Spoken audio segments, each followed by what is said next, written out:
Welcome everyone to another Toy Guys Talking. My pleasure to be talking to Lord Cognito from the Iron Lords podcast. Just had me on his podcast a couple of days ago. Had a blast talking with all the lords there about vintage games, vintage toys.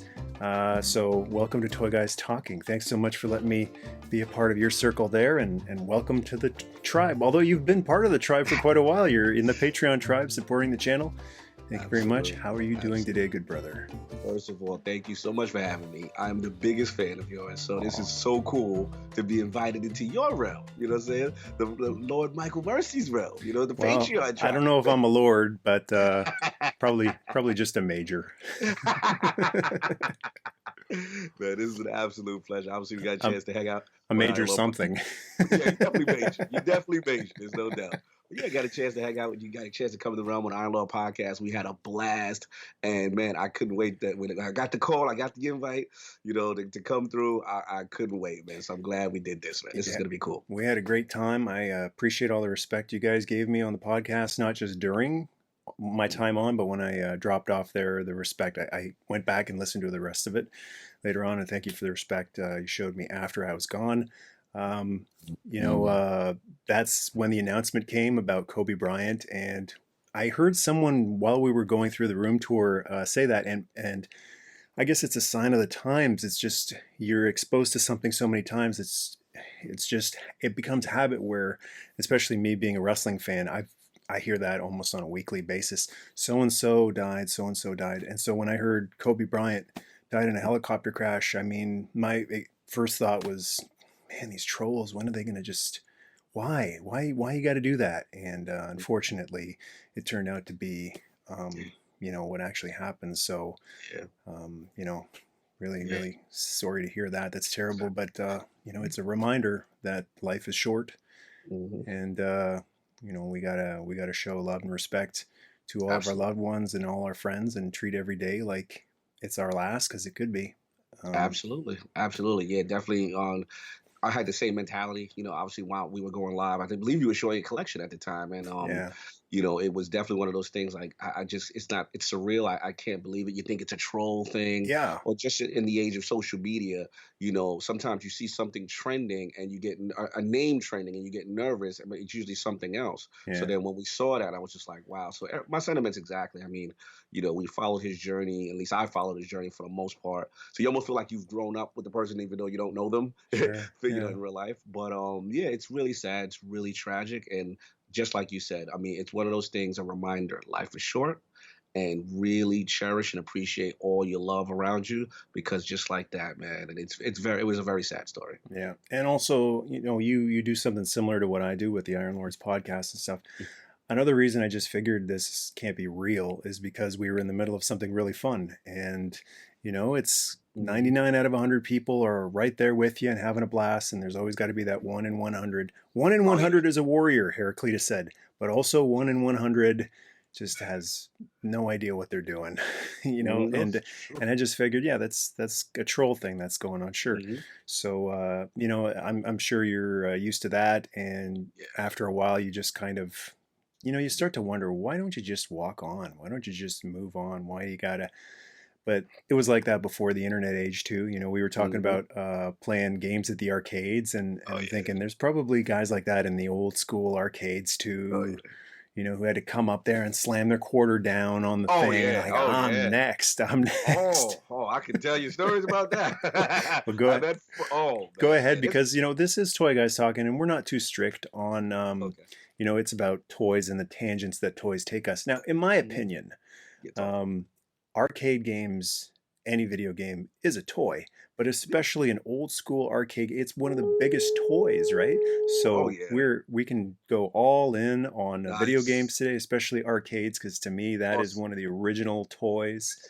So share some stories about vintage arcades. Oh, let me go. I'm ready, man. I'm ready. You go. Listen, man. I was, like I said, growing up, and in the 80s, the arcades was the thing. I'm from New York City, Bronx, New York. And for me, when I was younger, you had your little mom and pop stores, and they might have, one or two arcade cabinets that were really cool. But like in New York, that was the era of the arcade. So downtown Manhattan near 42nd Street, there were certain little pockets of places where you had the mega, like what kind of what in your videos where, the dark lights, a row of Yeah. machines, the variety of different things. Do you have And anything like that in your area, like Pinup in my town, the yes, retro? You have something like that? well, we have it's called Barcade right now. So Yeah. there's a couple of them. They're like a couple of distributors who've kept that retro thing going, and it's literally like the old school arcades. And they have the Yeah. vintage units, and it's like a bar mixed with a an old school arcade feel. That's how they I guess they're able to stay afloat by still having a regular bar there. Yeah, that's what they're But doing around here too. There's a couple I think in Toronto, and well, I'm so lucky to have one in my town, which we're about an hour and a half outside of Toronto. But the previous generation, the vintage generation, is often telling the younger generation, this is kind of what it was like. This was so. But those barcades, like at least the one that I've been in and the pictures I've seen of the other ones, that's exactly what it's like. If yes, you want an actual authentic time warp experience, you yes. go into one of those arcades and you listen. You Hmm. go in like The Rock, right? You You can smell smell it. it. You smell it, you hear it, and you feel it. You Yeah, feel it. you So got it. hats You off to got it. everyone who has put their time and effort into creating those amazing arcades. And the best part about them is, for old frugal folks like myself, I didn't want to part with my quarter, right? I was like, where's WrestleFest? I got a Classic, half hour to kill. classic, man. You can't go wrong with But WrestleFest. with these barcades, it's you drop, what is it, usually $5, maybe 10, and it's free play. So you pay your Nice, entry fee and you play nice. as much as you want, at least the one in my area. And Mhm. so then I don't have to worry about, like, heavy pockets getting lighter as the night goes on.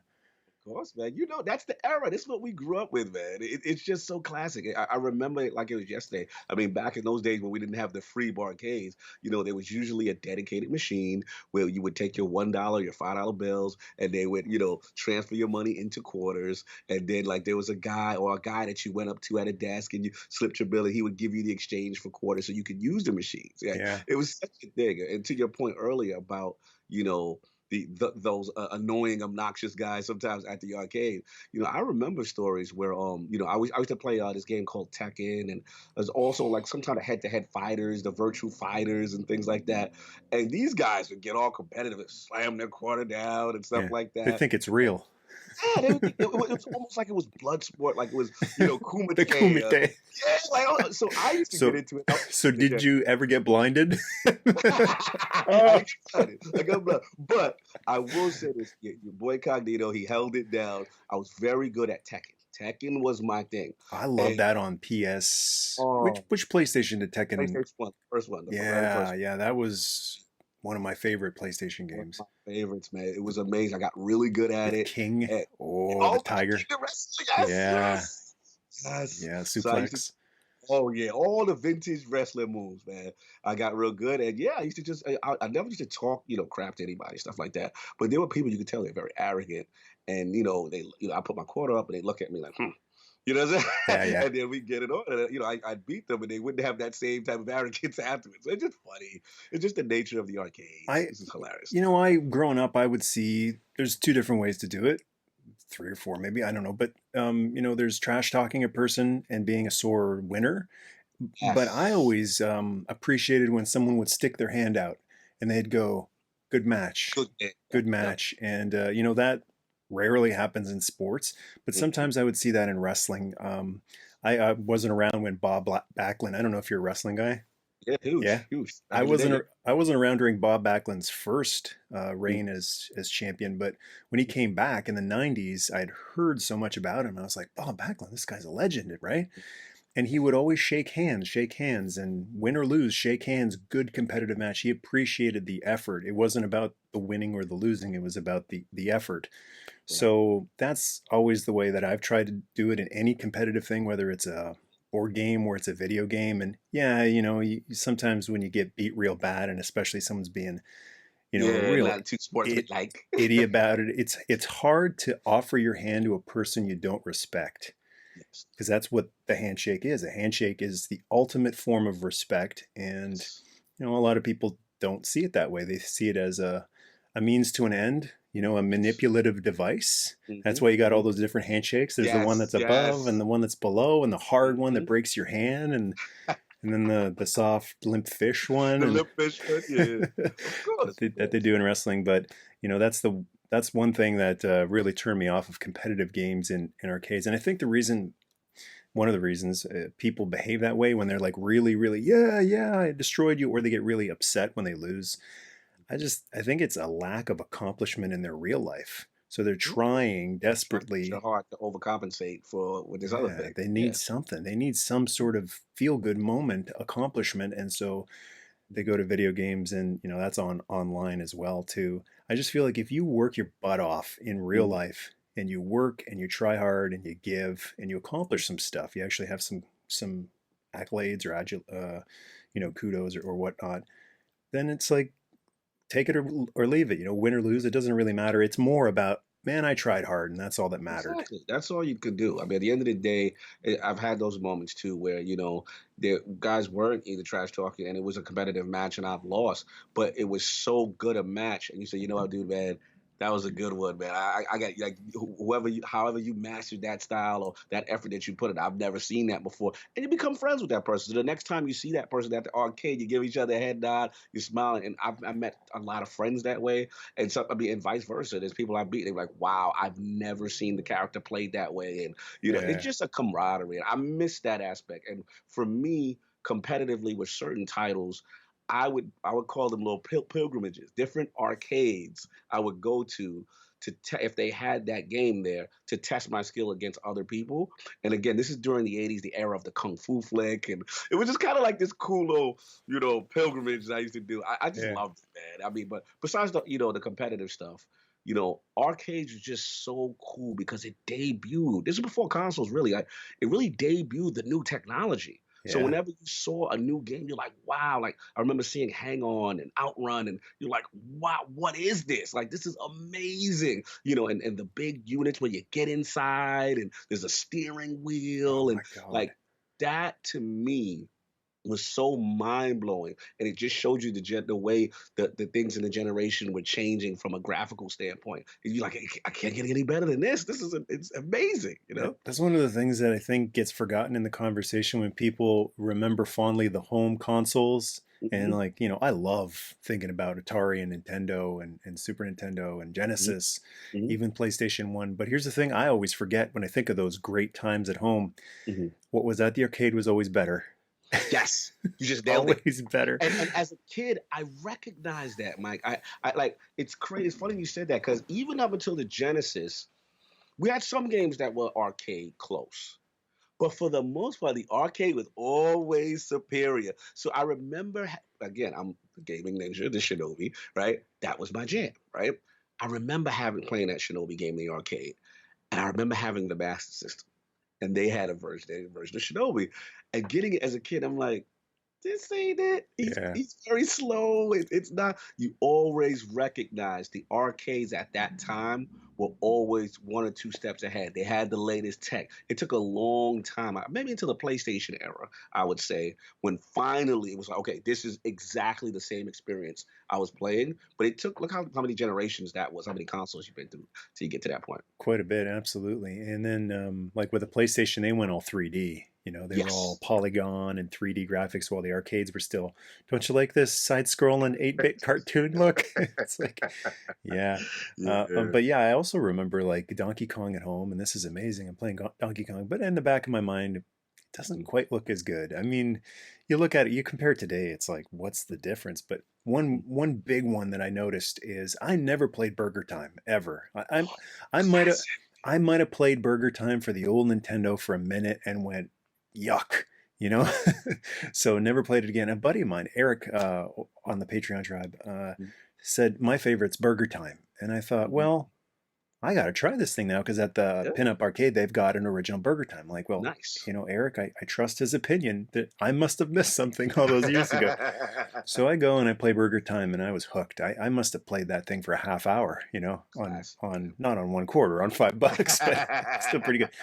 I just loved it, loved it. So I go home and I think, I need more Burger Time. It's still Burger Time. Hmm. So I load You it up on did, the man. emulator and I go, yuck, what is this? What is this? Yeah, NES Burger Time is not arcade Burger Time. And then the next time I went to the arcade and tried it again, I'm like, this, the graphics might be like slightly better, but the control, it's all about the Mhm. control. And the NES is like, it lags and it's just totally Mhm. wrong for what you're doing. I mean, Yes. this is intense stuff. You're making burgers. The pickles are after you, man.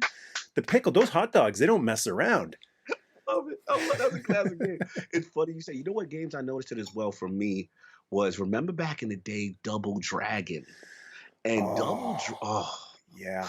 the Billy and classic. Jimmy Lee. Billy and Jimmy Lee, baby, you know. That's So another good that one, yeah. it was two player. I used to spend I get a lot of quarters on that back in the day. And again, the NES version, and I'm like, why is there only one player and just doesn't look as good? And Single another Dragon. exactly. They shouldn't even call it Double Dragon at that point. It was False like advertising. false advertising. Exactly. It just the NES couldn't handle it. And then the same thing with Teenage Mutant Ninja Oh Turtles. no, not that first one. Oh, man, the No. arcade, No. which is the four-player goodness, amazing. And Yeah. then you came home to the NES one, and I was just like, this. They made it a completely different game. They didn't even try to emulate it. They made it like some different game. When you go underground, it was like a quest game. It was It was like completely Metal different. Gear Jello. Yes. So you Yeah. heard, man. It I was that was like early Phantom Menace syndrome for me. That was me playing the turtle game and I'm like, this is good, isn't it? Right? This has to be good. This has to be has to good. be good. There's Exactly. too much riding on this.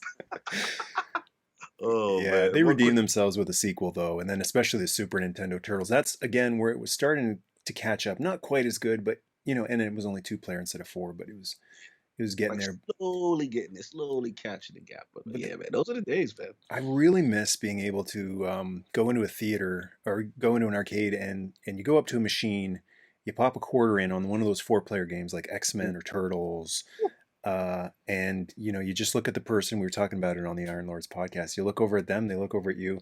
There's that meme, that clip of Robert Redford with the beard where the camera is zooming in on him and he just Yes. like looks over and he gives that Hmm. nod. Oh that's yeah. that's what it was in the arcade. You had this camaraderie, and that doesn't really exist today. I mean, people can be really socially awkward, get out of my space and all that, and of course you shouldn't be in other people's space, but it just seems like Mhm. that it was a simpler time where you don't necessarily go up and shake hands with someone. We're about to play Double Dragon. Nice to meet you. I'm Phil. Hi, I'm John. That didn't happen either, but there was like Right. an instant camaraderie. Like, Yes. it's me and you against this machine, and this machine wants our quarter, and we're not going to give it to it. Yes. And that's I really miss that. Now there's online gaming, which not the same thing in my opinion. I mean, I know a lot of people have fun with it, but I dabbled in that, and I ran screaming from the world of online gaming because I just went, am I playing with someone on Earth, or has like a portal to hell opened up like in Event Horizon, and I'm playing with someone in hell because they're like, like It's not. this is It's not not. my scene. There's It's no not. handshaking with a person like Oh that yeah. when they It's kill not. you and they teabag you. Oh. Oh, you done faced the worst. You done faced the dregs of online gaming. Oh, damn, Mike. Well, listen, I hear you, man. I mean, like you said, it was a simpler time, and I think I want to transition this as well from arcade, also just the '80s in general, because like you said, you go to the arcade, you met people, right?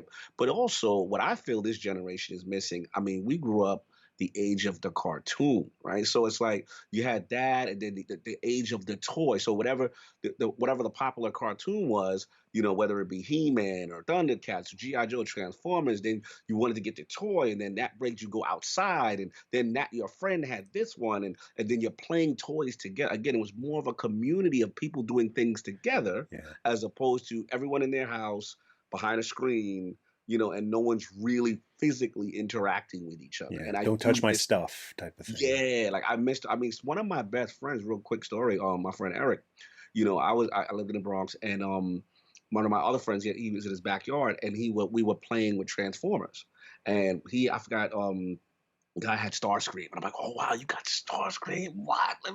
I gotta come over, I gotta see this. So I'm bringing my toy over with that. Megatron! Exactly. Shout out to Chris Tyler. You know what I'm saying? I love that voice. That voice is vintage, man. So I'm we sitting stupid. I'm stupid. I want to I, say that line so often in my life. You're either lying or you're stupid. I'm stupid. Classic. I love those two bands. So it's just me and my friend Derek at the time playing Transformers, and the backyard happened to be open. And this random kid comes in, he sees us, playing and stuff like that. And he's got like classic sound wave. Oh, And we're yeah. like, whoa, what is that? With the tape deck with the Ravage inside. Yeah. And it's just like, oh, dude, you're friends with us. Come on. And literally it was organic. And then we became friends to this day because we were just playing toys, having fun. It was a simpler time, man. That's what you do. You just play games with each other, you play toys with each other. And I love that stuff, man. I really got into it. And it just kept elevating and going on and on with different things. Yeah. Doesn't seem to be as many surprise things like that. And what I'm finding is that you can relive that experience again. Like when I watch Transformers the movie again after a while, it still hits the heart. It's I don't watch it the hundredth time or how many times I've seen it, new Blu-ray release, and yawn and go, man, I've seen this so many times, it's boring now. Star Wars, despecialized editions. I didn't know this until I watched the despecialized editions of the first one and just recently Empire Strikes Back. I didn't Mhm. know this until I recently watched these two, that the special editions were robbing me of my love of Star Wars. It was like the dark side of the Force draining my love for Star Wars. And it was very, very sneaky. It was very underhanded. It was very Palpatine. It's like, Yes. don't you like these new effects? Yeah, you're like, New lasers and CGI. And I was like, they're really good. I like them. I was doing the Anakin thing. I was like, they look oh, so pretty. he was under the influence. He was using the background Yeah. manipulating. And then I watched the despecialized and I go, oh, these are amazing. These are awesome. I love these. Hmm. So it's kind of the same thing, with toys basically. But the point I was going to earlier was the lack of surprise and stuff. I got to enjoy Star Wars again for the first time watching those despecialized editions, and I hadn't gotten that feeling with the special editions for a long, long time. But the despecialized, I'm like, I love this movie again, Transformers again, and when you see something like Soundwave, like you mentioned, or Megatron, or Optimus, you can still get that. "Oh, I remember how amazing that was." And I wonder these days, like it's natural for the vintage generation to compare and wonder, like what's going on today compared to how we saw it. And maybe it's an exercise in gratitude to go, we're really lucky. Like we Yes. need to stay grounded and remember how lucky we are to have all these amazing experiences. Hmm. Because I look around and I wonder, is there anything that's really mind blowing? Like, one of the things that comes to mind is, whoa, the new phone, right? The new Yeah. iPhone. Hmm. And if it does, I'm happy for the people who have this feeling. But I wonder, in 20 years, is that going to be a golden cherished memory? I remember when the iPhone 2, Two 3 came out. Yeah. came out. I don't even know what they're at right now, but is that Hmm. going to be a cherished memory? The same as like when Grimlock came out and the Dinobots came out? What? What? Exactly. It's so true. Again, I feel for this generation that they, like you said, we should be appreciative because they didn't have that. Like for me, growing up, it was you came home from school and then there was the cartoon. You had to Yeah. rush home. GI Joe was good on you. You don't want to miss it. You don't want to miss Thundercats, whatever the new cartoon was, and that was a big deal. And then for also Saturday was the Saturday morning cartoon. You know what I'm Oh, saying? It was just so many that's when things. things got serious. Oh, it got serious. Oh yeah. Man, you sat there and then you had your little infomercial, commercials. I used to memorize these things. That Yeah. was part of our childhood. And you'd get your little box of cereal and you're watching that stuff and you're having a blast. Oh, yeah. And again, because of how good these things were, it helped with your imagination. It helped with storytelling. Like I was a kid that once I saw these things, I'm like, hey, I wanted the toy, and if I was lucky to get it, you know, I was playing toys mimicking episodes. I was You're writing. doing the voices. Yeah. I was talking in Storm Shadow and honorable one. I would make these. I would even do the like when you did the cut for the special missions one. I remember his theme. Every time Storm Shadow used to come out, there would be like a little Do that do do do do. that would make me go. That to me was the Storm Shadow theme. You know what I'm saying? Da-na-na, da-na-na-na. Like it just jogged the memory. It takes you right to that place, Yeah, and I just don't think there's an equivalent for this generation. It's very microwavy. It's very phone. It is video game, but I don't feel they have those memories and like just cartoon and fun things that we had. And it's not to knock them. It's just I just don't see any equivalent. it's You an know, and it's observation. It's yeah, just a comparison and an observation from someone who's experienced both things.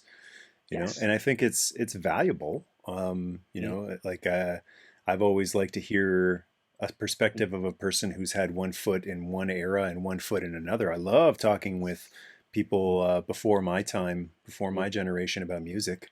Man, I would just sit there sometimes and talk to guys at work about Zeppelin what? and Skinnerd there'd be one guy who's like, "You can't listen to Zeppelin. How old are you?" And I go, "Good music is good music. It doesn't matter what year it came out." And it just so happens, Mm, not a subjective opinion, but an absolute empirical fact, that oh my 70s music is I some of the love 70s. best music I love ever 70s made. music. Man. I love that. You take me back during the disco era on top of that. Yeah, man. I thought those guys had fun too. You know, whether it Yeah. be rock, every genre, it was just a creative genre. You know what I'm saying? I love it. 60s to 50s. I mean, I didn't live in those eras, but I think of 50s music and it definitely has a vibe. Mm. It's a very, Buddy Holly, Elvis, like You go. they're starting with the rock, but they got a little bit of an edge. They got intensity. It's Hmm. people hear it from a distance and they go, "Oh, Buddy Holly, give me a break." I'm like, you need to lean in. You need to listen. Buddy knows what he's talking about. That stuff is good. And I didn't really appreciate it until like my 30s or so. Like Walk the Line helped a lot, right? Yeah. Those types of movies, Johnny Cash. But Oh, when yeah, you lean classic. in a little bit and you listen a little Mhm. better, it's kind of like Mhm. Jake the Snake Roberts, for the wrestling fans out there. If they just lean back and they go, "I can't hear him. What's he talking about?" But if you lean in, you go, "Whoa, this guy is. You got to watch He- out for this oh guy. yeah. Oh Tr- yeah. Jake the Snake is class, man. trust That's me." another.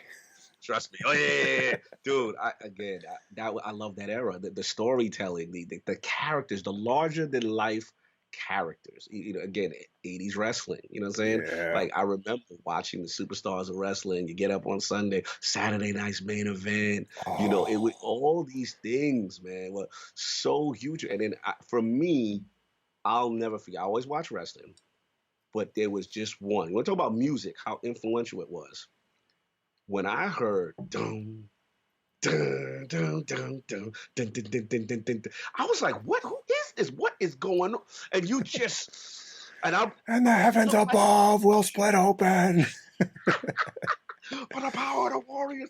I'm like, "Who is this?" My little childhood brain was blown. Yeah. He looked larger than life, and he looked like a comic book character. He looked like something like an action figure. Yeah. Whoever I think they did it. He did all his own, like the tassels, the face paint. He did all of that himself. It was just so well done. For little kids, he was a living superhero. He was And don't get me Goldberg before Goldberg. He yes, didn't care. Good, bad, hero, villain. Like we're talking original Warrior before he won the yes, world title. Like right yes. up until the Sky Dome Right, match with yeah. Hogan. During the Intercontinental run or before, right up to the back. The That yellow was belt.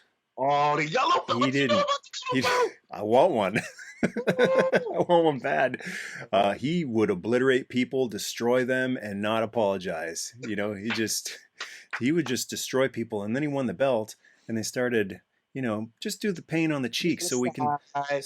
see your eyes, and do stuff You with kids, which is important to do stuff with kids. Like that's why I love JYD. That's why I got into wrestling. First time I ever saw wrestling was JYD dancing with the kids. uh, And I'm like, wow, who is this guy with the chain?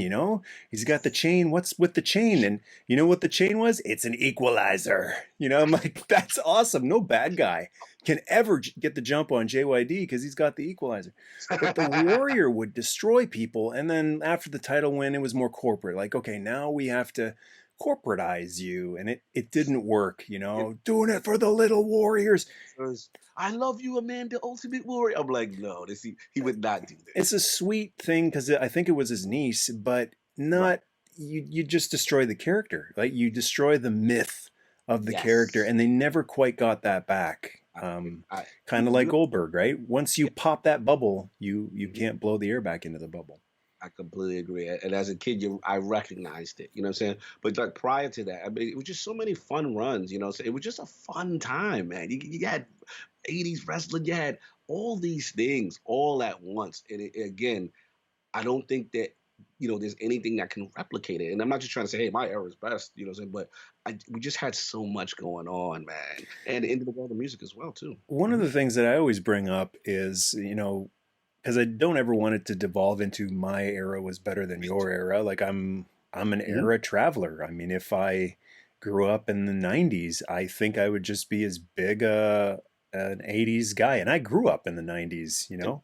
Hmm. Also, if I grew up in the 50s, I think it would be the same thing. That's why I think it's really cool when you get someone who grew up in the 50s or 60s and they go, man, the 80s. Because they go, I was Hmm. there. You know, I've seen it firsthand, not just read about it or heard about it. I was there. Hmm. 80s, the best. I'm like, well, Absolutely. that's kind of cool, you know, to hear that from a different perspective. But the one thing that I always think about is Mhm. I don't remember hearing about anxiety and stress levels and depression and suicide rates. Yep. It was certainly there in the 80s and the Right. 90s, but it wasn't like you know, so many people I now, the I agree. triggered and the anxiety, it's Hmm. out of control. I think these have something to do with it because it's all about habit, It's all right? about this. And it's about addiction. So Hmm. a little bit, it's just like, you know, ice cream or chocolate or chips or anything like that. A little bit is fine for you, but too much, you know, if Yeah. it's one of those things where it's growing roots into your hand and you're one of those zombies, it's So true. it's time to unplug for a couple of minutes a day. I agree. So that's why, like I always say, look, that's why I feel like the 80s, it was the era of the guy who ejects out of the helicopter Hmm. before it explodes. It's the Hmm. era of the tank that explodes and the guy gets out and he's like, Hmm. "Oh, that was a close one." Yes. You know, Yes. there weren't tragic, heartbreaking consequences. It was all a bunch of fun. And Hmm. I never will get when people go, "I was so violent. It was so violent." What's Hmm. violent about a tank blowing up and two people running out of it, But brushing dust off and being alive? There's nothing violent about it's pure fun, right? exactly. What's not pure fun Hmm. is a lot of the stuff you see these days. It's not so much in the kids cartoons and stuff, but definitely in the Right. video games, the Mhm. sniper headshots and Oh stuff. yeah, And it's brutal. you know, with so many you know, real like social justice things going on and people Hmm. being hell bent on change, we need change here and we need change Yeah. there. Yep. Where's the movement to outlaw children being able to snipe people in the head and see brains fly out of the back of someone's head That's a good in point. a photo, not a cartoon, a photorealistic looking. Photorealistic manner. Yeah, that's a good point, man. That's a good point. You're So dropping knowledge. You're so dropping knowledge you here. know, it's fun in the moment. That's the thing Hmm. to remember. Sometimes things that are fun in the moment have Hmm. consequences. So you know, I think these things that seem so harmless, it's like, you know, me, I like to put a bag of chips away, you know, Hmm. and when I mean away, in my Hmm. belly. So it tastes great, it's fun, but then I put my jeans on and my love handles start oozing over my my jeans, and I'm like, no, I didn't get those consequences when I was doing it. You know, it was Hmm. fun, you know, but and there's other things that people might be able to think of, you know, things that were fun and had consequences later. But That's a good point. That's a it's good analogy. it's always something to think about, and that's why I just love the world of toy collecting, vintage comics, vintage cartoons, stuff like that. I've been doing it quite a while, and I haven't noticed any consequences. You know, I never take it to the level where, oh, I missed a bill payment. You know, Right. it's like, Yeah. and I've had some of those in the last couple of years. You know, it's like, ooh, that thing looks real nice. Pass. Got to Pass. keep the lights on, right? Exactly. And someone Exactly. will watch a video of Rolling Thunder and they'll say, "What about the Special whatever? version or Yeah, what whatever. about the General or the Thunderclap?" And I just go, Mhm. "I don't have it. Yeah. You know, I don't have it." Hmm. Smart, insurance smart. insurance bill came in, like the hydro bill gotta came in. It's, gotta I don't keep the have it. lights on. But see that's the distinction that you're making. That's cool. Where you have a passion, but not to the point where it's gonna give you ruination and damage your day to day living so that you can function. So there's like a checks and balances that you're doing Balance, internally, yeah. right? That's saying, hey, I'm not. Listen, I'll get it in due time if I'm able or if it's practical. You Yeah. know what I mean?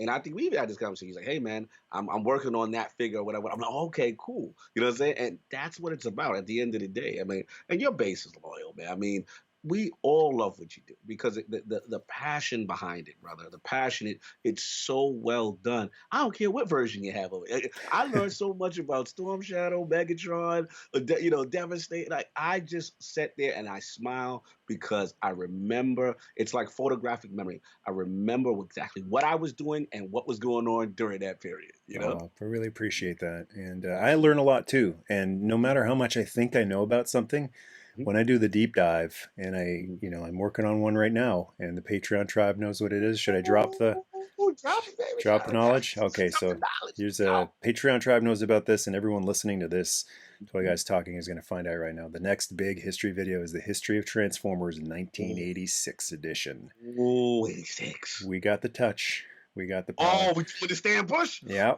yeah. So, so, and going through that, I'm like, I've seen the movie so many times, I've memorized it, but reading all the little factoids and the order in which things came out, I'm like, really?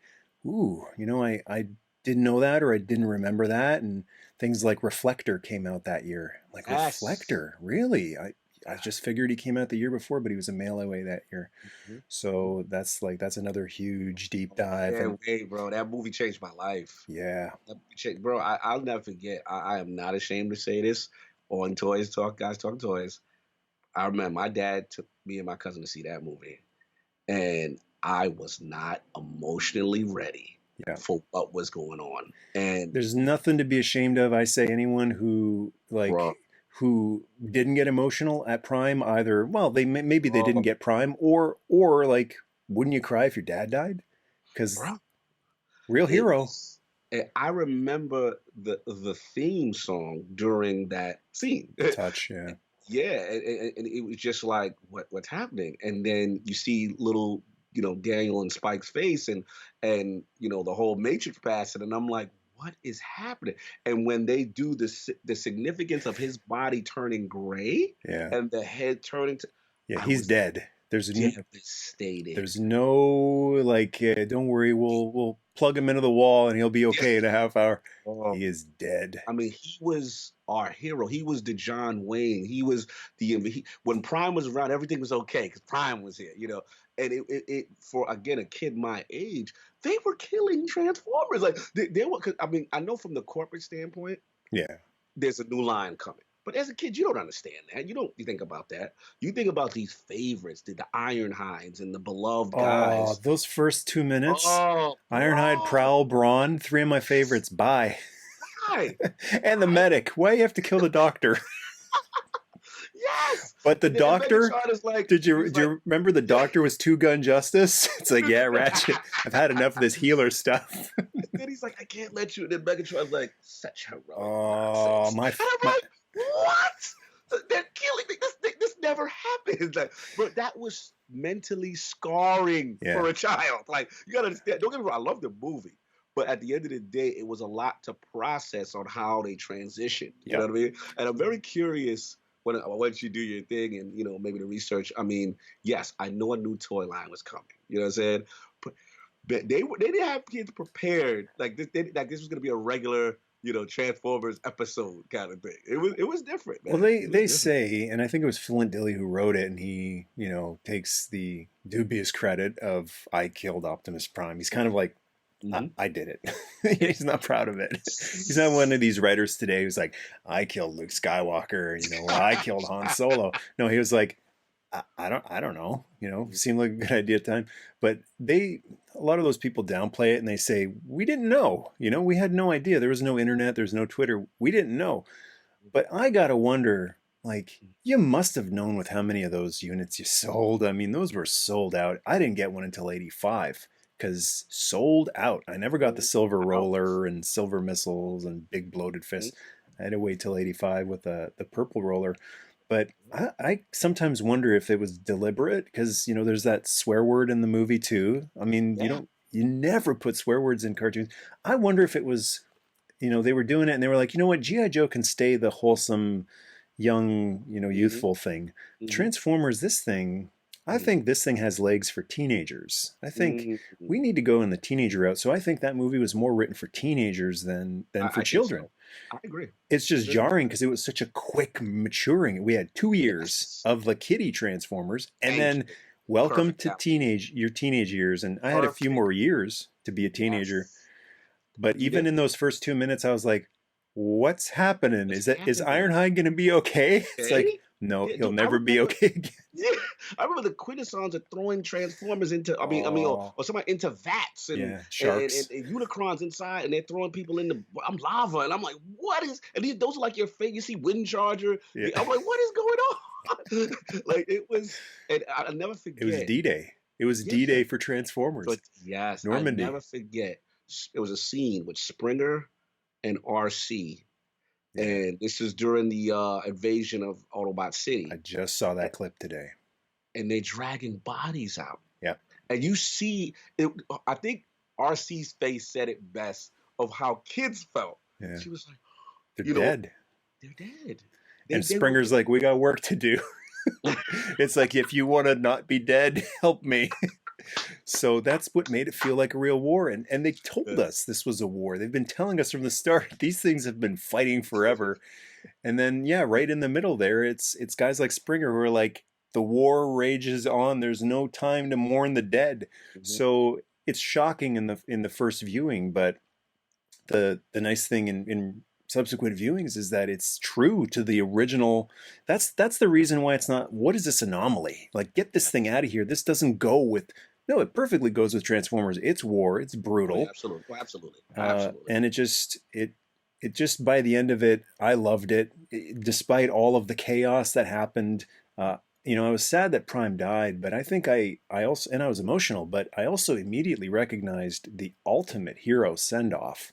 I Yeah. mean, he ascended into legendary Gender status status. Yeah. because he gets out of that shuttle and he's like, "I got this," and Woo! and it's Bro. not just like he's putting the sleeves up and going, "I'm going to go save the day." No, what he did was, "I got this. I'm leaving. Mhm. Goodbye." Yeah. And I was like, and the commercial already said, while Megatron and Prime fight to the death.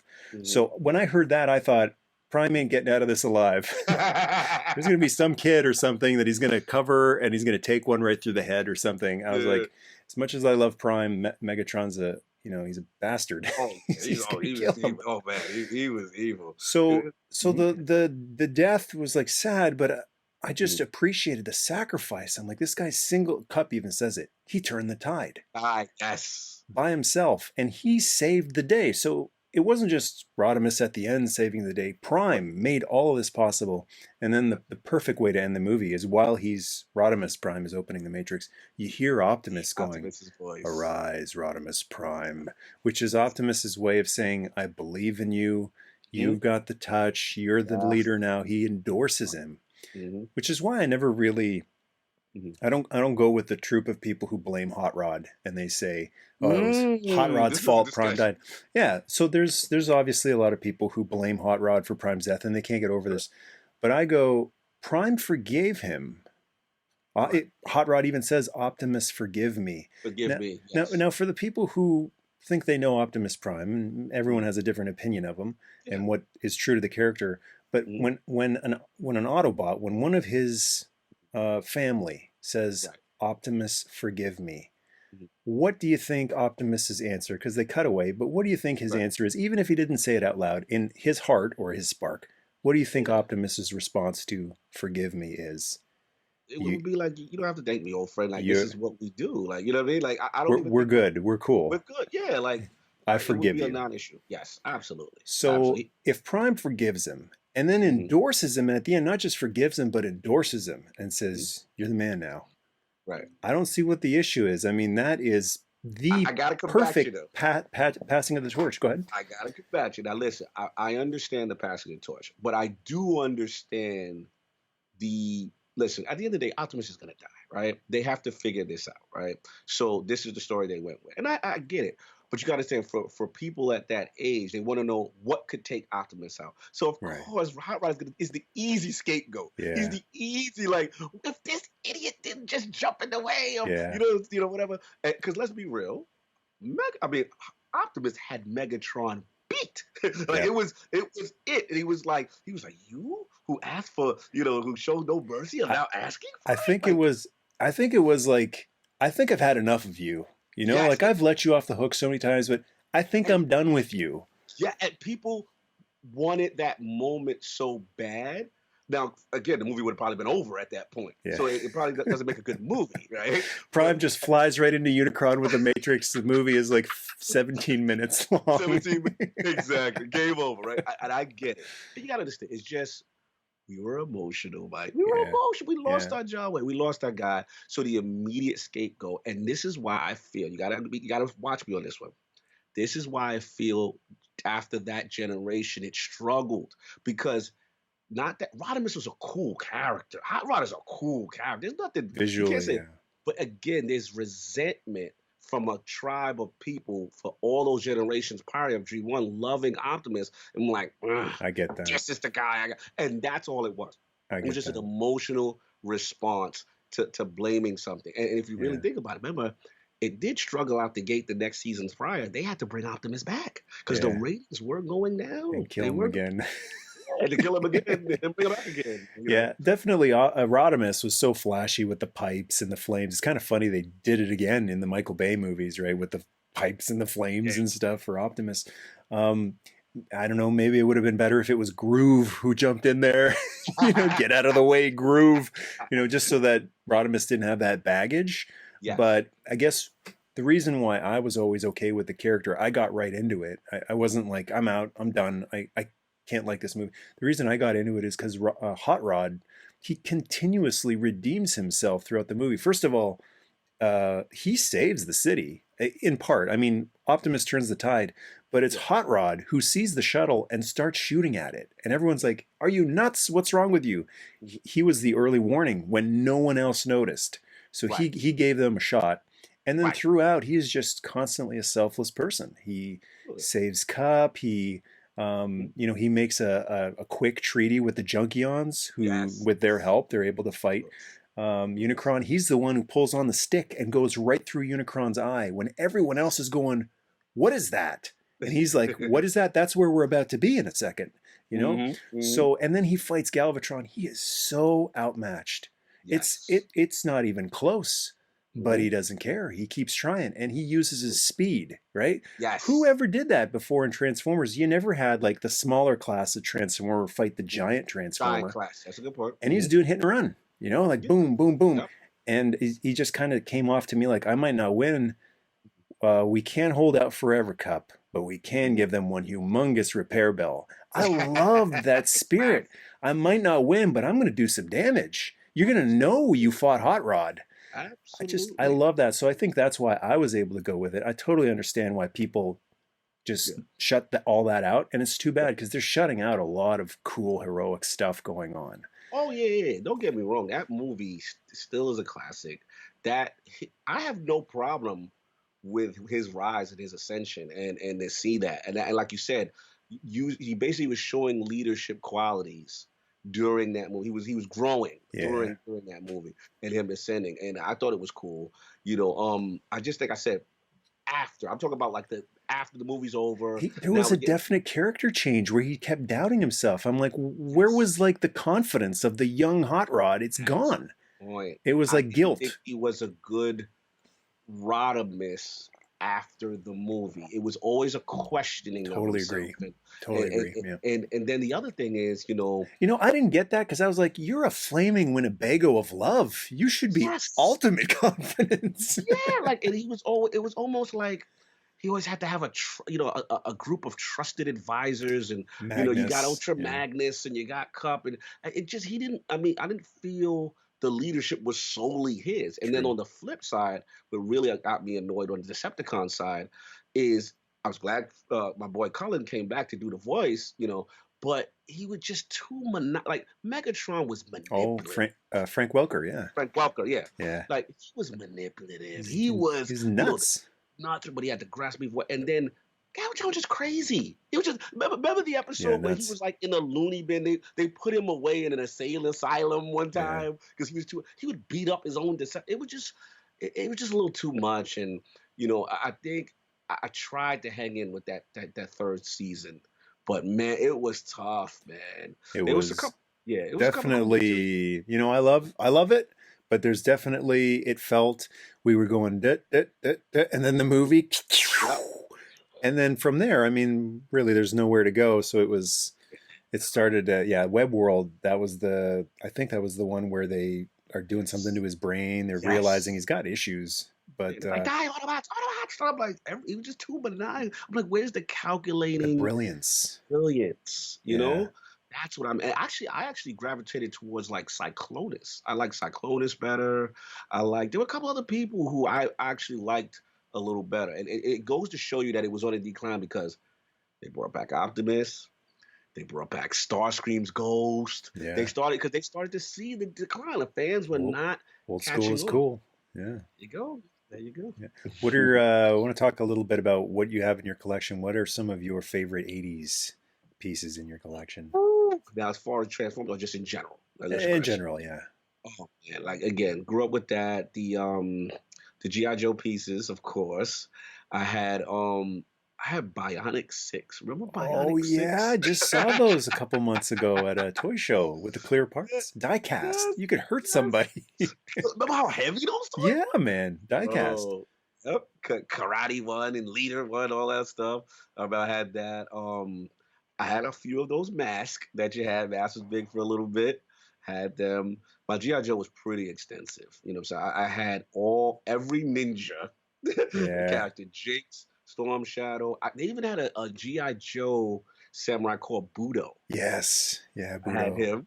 I had Budo. So pretty much every character, every iteration of Storm Shadow, every iteration of Snake Eyes. So I always had that going on. I'm trying to think of the other toys, but I mean, I had a lot. What So about I'm Joe done. vehicles? Show vehicles. Now I gotta be honest. I was a Cobra guy. Okay. Cobra vehicles. I just thought everything about them was cool. So I had like Python Patrol. I had the mail away Cobra Commander and Hooded. Yeah. the hooded, and then the one with the new suit with the silver. Remember that one? Oh, The battle silver with armor with the yes, hose. Yeah. that I like that one Yeah. because I always felt he needed to be. We speaking of movies, we gotta kind of lightly touch GI Joe movie, but don't get me wrong.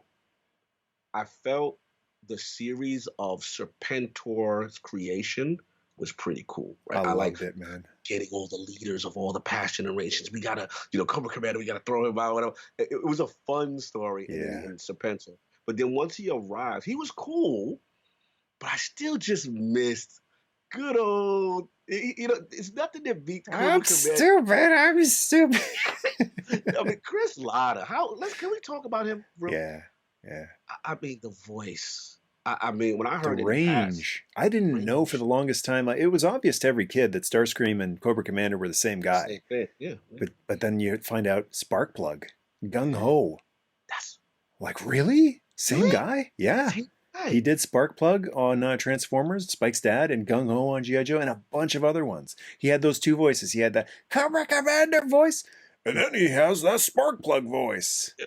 Yeah. I would love, what I would, if there's any way that there was like cutting room floor video footage of them doing voice acting when you got, Frank Welker, you got Peter Cullen, and I would love to see them how it was in a room. If I would, I've never really seen anything on Chris Latta. Yeah. I love to learn more about him because he was amazing, and that's what got me into the GI Joe as well. I mean, that Cobra Commander was classic, I don't classic. I don't think there's any, and I love the battle armor because no more retreat, because he's like, Yeah, try to shoot me now. that's Bing, bing. But I don't think there's any footage. They didn't know, right? They wish they had it now footage of the voice acting sessions, but I guess the closest we can get to is Dan Gilvezan wrote a book a few years ago called Bumblebee and Me, and I gave that a read, and it goes into detail about the recording sessions and how Chris Latta was really into what he was doing. He's all dressed in black. He's a heavy set guy, and he would like stand up and flail, and so that performance you're hearing is him like going into it. No retreat. And there would be guys saying like, "Can I get a napkin over here?" because they're getting drenched by flying sweat. Really? Oh, I Yeah, gotta check man. that out. That's passion. That's Man, intensity. I would love to hear those guys do Chris Latta stories. I mean, that's how amazing he was to me. And again, with the Starscream character, with the Cobra Commander characters, those are just iconic characters. And the banter just between, taking it back to Transformers, just between Megatron and Starscream alone, we have so many classic one-liners. You know what I mean? Yeah. We would have won years ago. like it's just classic things. You just love the fact that they had insubordination in this show. It's hilarious. Yeah. It was hilarious, And they carried bro. it over to G.I. Joe too, with Cobra Commander always arguing with Destro. And there's even that five-parter where Destro just takes over. He's like, "I've had enough of this. I'm taking over." And the Cobra Commander's like, "Did I just lose command?" It was like, why do you keep this guy around? It was Keep your great though. friends close and your enemies closer. I'm like, I Yeah. don't think you want to keep your enemies that close. Want to keep them Dude, close in the jail. that's what made the dynamic, the writing with it's just fun. It's a fun time, man. I love that stuff. I literally laugh out loud Yeah, every it time. was it was the perfect balance and blend of that kind of cheesy, silly thing blows up, guy walks out of it. It's like, oh, Yeah, that was a close one. so But close. also that type of really like tongue-in-cheek adult humor of why are you keeping this guy around? He's trying to overthrow you from literally a million years. Or is it 4 million years or something? Like he's Yeah. been trying to betray you for millions of years. I'm like, Ugh. I can handle Starscream.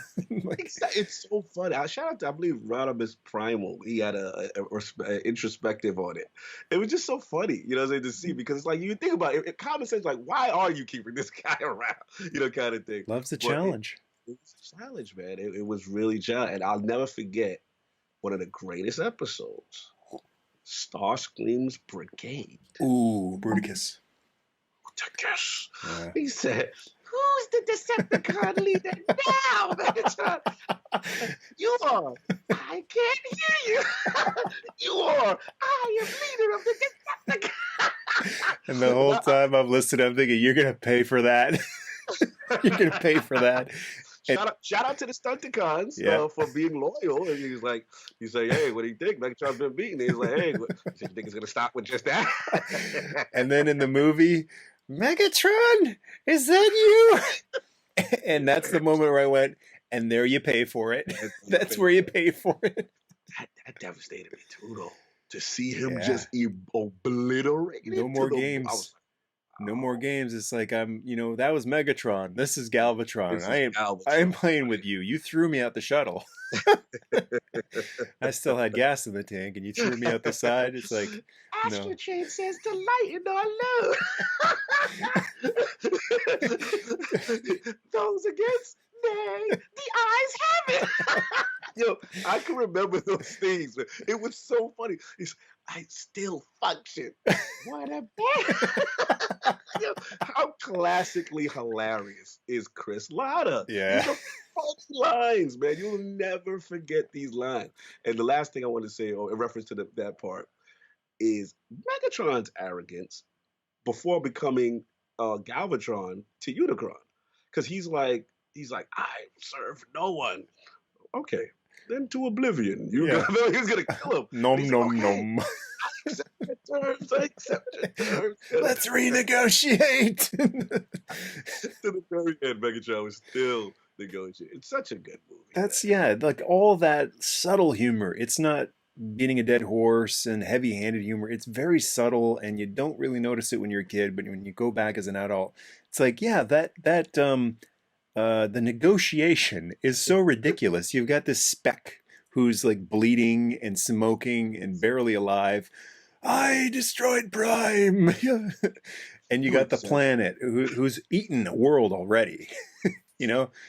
And this guy is dictating the terms, and the planet's like, yeah, That's a testament to Megatron. That's yeah, a testament that's to how how ridiculous he still is, thinking he's trying to bargain with this. that's how I love big it. his ego is, because it Yes. might have been like Megatron and Unicron here, but ego Megatron, Unicron, they're about equal. Oh, But yeah, that was a great scene with Unicron just saying, "Okay." but prepare to your way to oblivion. That Yeah. was Orson Welles, classic performance with that one. You felt the larger than life character that was Unicron, and Oh it was man. a true threat, man. It was a threat to both the Autobots and the Decepticons. We learned about the Quintessons. You learned more of their history. I can't wait. I can't wait for you to do your whole thing with that, man. I'm gonna be sitting there with my popcorn. I know you're gonna kill that special mission. Oh, it's gonna be fun. One of the things that's really funny about the movie, like when it came out, a lot of the movie reviewers said they really scraped the bottom of the barrel with the voice cast. They're like, Orson Welles hasn't done a great movie in ages. Like Uh, today, you hear Orson Welles and you go, one of the greatest ever, and you hear Leonard Nimoy and you go, one of the greatest ever. But at the time, they're like Lionel Stander and what are they? What Eric Idle? And it's funny how, as the years have gone by, these guys who happen to do Transformers and might not have been at the tops of their careers, because they were talented, the cream rises to the top. And now they're very memorable names, and people look at the cast list of Transformers and go, all-star cast. But all I remember when that came out, I went, who? To every single name. Like Judd Nelson? Who? Yeah, yeah, you're right. You're right. John But Machida was the biggest star in the movie for me. It's like the Micro Machines guy. the language, yes, yeah. No, you're right. It's a good point. It's a good point because at that time, those guys weren't hot, so to speak, Yeah. right? So, but now you look back at it, you're like, no, this was a serious cast, man. It's timeless. It's timeless. It's one of those movies that comes on and immediately have to watch it all the way through. Once Yeah. you see it, you never get tired of it, man. You And never get. it still gives Mhm. me chills too every time. It's one of my favorite movie scenes ever, not just animated, but ever. Mhm. Rodimus opening the Matrix. I mean, I'm working on the video today and I'm getting the clip, and I'm like, son of a gun, in an editing program, little window there, and all this technical stuff going on, and I'm still like, "Arise, Rodimus Prime!" Like it's still magic, man. It's still special. Special, This but is the end of the road, and oh, like everything's, the voice is a little different, but he looks like older and yes, wizened, and even the yes, finger is like blocky yes. now. I'm like, Mhm. oh, he's Matrix powered. Woo, let's go. You better run. You felt the tide turn, man. It was good. It gave hope. It gave hope. And that's what I feel was also cool about that, man. Yeah. Such a good time. What can you say? What can you say, Transformers the movie? Before we wrap up here, I want to get some of your favorite classic video games too. So Classic one. throw All a right, couple you of your favorite arcade machines out there. You mentioned Turtles, Turtles. Obviously, you know Shinobi. I Shinobi, became yeah. a ninja, so that was that tremendous influence on me. I liked a game called before Shinobi. It's called Rolling Thunder, and it was I almost don't like a remember that one. James Bondy kind of cat. You don't remember that one? No. I think I've heard of it. Like, was it on Nintendo? I think it eventually came to Nintendo and Genesis. I think Genesis had like a Rolling Thunder too. So basically, he has a red shirt, almost like a James Bond looking character, and he could go indoors, he can get guns, and it was just kind of like side scrolling. It was side scrolling. It was kind of Shinobi like in setup where you scroll to the side, you get weapons and stuff. It was very hard though. Very Yeah. hard. I have the arcade cabinet to that game as well. Oh, That I love, and it's tremendous music. So you had that. Man, WrestleFest, big time. We know how we get about our wrestling. That was the epitome, the ultimate wrestling game. And for me, the Royal Rumble was always one of my favorite events in WWF. I just love the idea of 30 people. There could only be one. yeah. And they replicate it. And, while you're fighting, you see the next guy coming into the ring. You're like, oh, this guy's coming up next. Oh, man. It just, four players was a big thing at the time. And like me and you discussed on our little podcast, like they would say the names, like Warrior, Gorilla Press, Hulk Mr. Hogan, Perfect, Mr. Perfect Plex. It just, you had everything about it. And graphically, it was amazing for Yeah. its time. So Huge step up from Superstars. And then yes, there was like little surprises that would just make you lose your mind. I remember the first time someone charged another guy, back, body, drop. I'm like, you just Yes. killed him. Like, Yes. phew, launched him right out of the ring. Out of the ring. Yes. And the double pin, too. One guy lays on him, and then Yes. another guy lays on him. Like, he's not getting I up from that. forgot about the double pin. Yeah, man. Big Boss Yes. Man and Earthquake. Like, you ain't getting Yeah. up. How about That was a Earthquake's classic. finisher in that game? Boom, boom, Yes. boom, boom. Bro, it's just so many things. Sergeant Slaughter. Remember? Like, Yeah. oh, Atomic Noogie. Yeah. was it Dougie? So we got those three. Let me see. Oh man, so many. How many cabinets Um, do you have? I only have two though. The two that I have is Shinobi and I have Rolling Thunder. You know what I'm saying? Those are the only two because again, it was like an old arcade distributor, and I love those games. Rolling Thunder was at a bowling. I used to play it so much, but it was so hard. But I did love that game. Trying to think. Those are pieces of art. Works of art. When I saw Tron at the arcade, yeah, and he put in like an LED screen in the back instead of the original one, so that there's the rotating that tower, rotating IO tower in the back. But I remember just when I first went into that arcade and just looking at it, like it's Mhm. almost sad to play this because the controller's lighting up and it's Yes. perfect. He had new stickers on the sides and everything was clean and pristine. And Yes. yeah, like that was one of the most vivid time travel moments where I never played Yes. Tron as a kid. I'm like, I'm not wasting a quarter on this. Like, I'm going to get destroyed in 2 seconds. So all those years later, I get to play it, and it's kind of a shame that after a couple of weeks, that game got mangled, by people. Like the controls, Mhm. got damaged and stuff. That sucks. But yeah, seeing those games, like especially when they were restored. But I wanted to ask you, So, on your consoles, do you have, or how do you feel about having an emulator on them so that you can play other arcade games on an yeah. actual console? Absolutely. I have almost all the emulators. I think I had for the Vita I had one too that had like all the old arcade games. Even on Nintendo Switch currently, there is a couple of ones where you get all the arcade classics. But I had emulators which have all of those games, and hundreds and Can hundreds you of play games. them on the cabinet? You can now I'm doing a custom thing now. Doing a custom. That's Ah, that's the project where basically I'm doing a setup of a four-player, and then almost you can go between all of them. Because okay. I'm almost finished with that. That's like a long-term project. Because But I see yeah, the one-up machines, like they've done a Turtles, Pac-Man, and those are great. But I'm thinking you gotta have it play more than one game. Like it's one awesome that it's customized to Turtles or Pac-Man, but please let us play 1,000 games on this thing. yes, they exist. They exist. There's companies that do it. It's just that I know how to do it. Just setting the time aside. It's a project, you know what I'm saying, Yeah, and yeah. getting it done. But yeah, man, that's definitely the emulators. As far as to your original question with the arcade games, I know why. You just helped me answer my own question as to why I'm a big Sega fan, is because their arcade games I gravitated towards the most. And for me, I remember Hang On. I remember that music, Motorcycle. Yeah. you know, and the bass would come on, and I would get into it. I love that game. Outrun.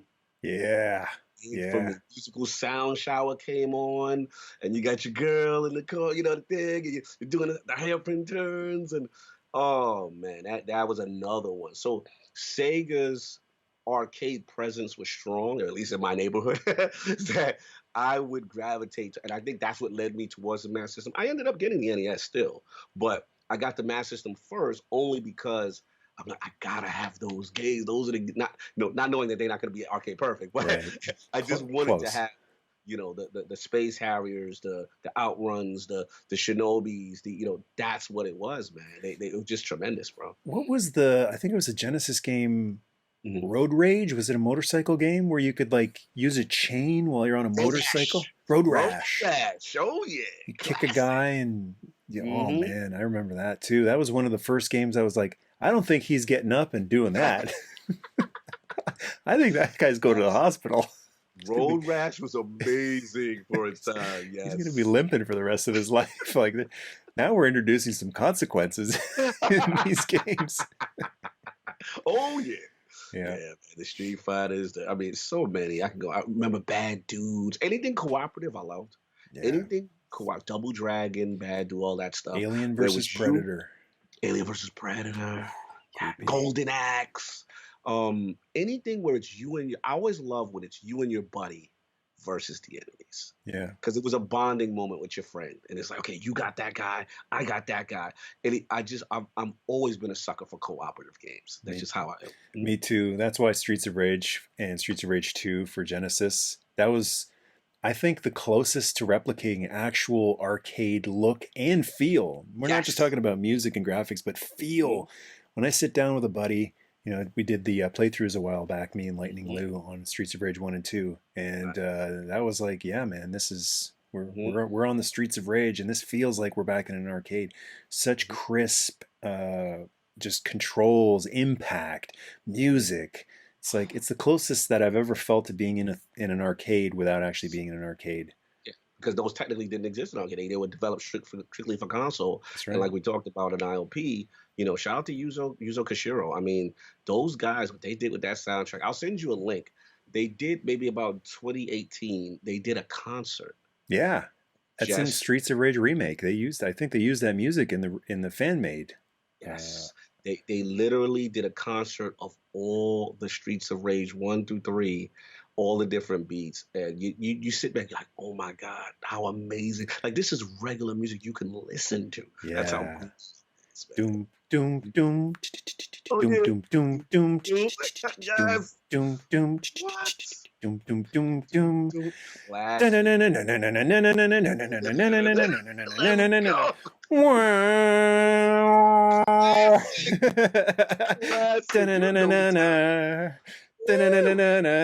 time. Woo. You love it, man. It takes you to a great place. It takes you to a great place, brother. Yeah, Love it. man, this has been awesome. Thank you so much. Thank you for having me on Iron Lords podcast, and thank you for being on Toy Guys Talking. It's been such a blast. Don't hang up. I'm just going to sign off here for everyone watching on YouTube and listening out there on podcast land. Thanks everyone for watching. Thanks for listening. Hope you enjoyed this. Definitely want to check out Iron Lords podcast. Let them know where they can find Iron Lords podcast around the internets. Our podcast on YouTube every Sunday is the Lord's Day, where we talk about gaming, and a couple of old guys have some nostalgia as well. So yeah, check it Sunday 1 p.m. Eastern, Iron Lord Podcast YouTube, and we're on all major sound platforms as well: SoundCloud, Spotify, iTunes, and the like. If you can't catch us live on video, making fools of ourselves, but we try to keep it love, light, positive, and have a good time. Lord Michael Mercy, this was amazing, man. Thank you so much. And of course, I'm at Lord Cognito, proud member of the Patreon tribe, proud member. Keep putting out the great content, and this was an honor to be here. Thank you so much. Really appreciate it. I'll put all the links in the description here on the video, also over there on Podbean or wherever this podcast might show up. Thanks everyone for listening. Nerdmas Day. Hey. Grandapa! Clap the clap.